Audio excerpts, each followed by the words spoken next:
Hey guys, welcome back to Nanrobot. Today we will be showing you how to replace the throttle. As long as you don't have this throttle holder broken, we only need to replace the throttle itself. The throttle on each model is slightly different, but the replacement steps are pretty much the same. In this video, we are using Nanrobot LS7 Plus as an example. Firstly, disconnect the connector between the throttle and the display. Use the Allen key to unscrew the screw on the throttle holder.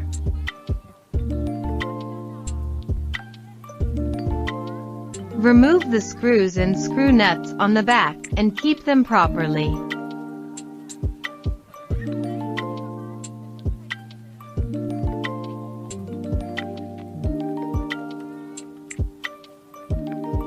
Now you should be able to remove the original throttle.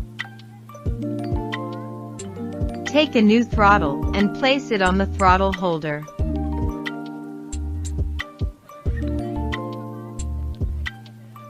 Fix it with screws.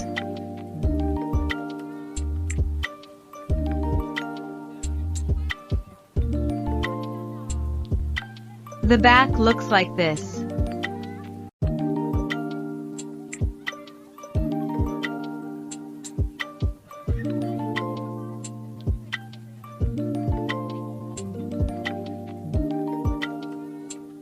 This is what it should look like when you place all the screws. Tighten the screws with the Allen key.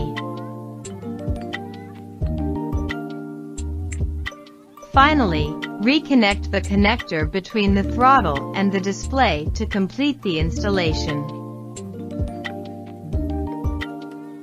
Hope this video will help you, and don't forget to hit that like and subscribe buttons, and we'll see you in the next one.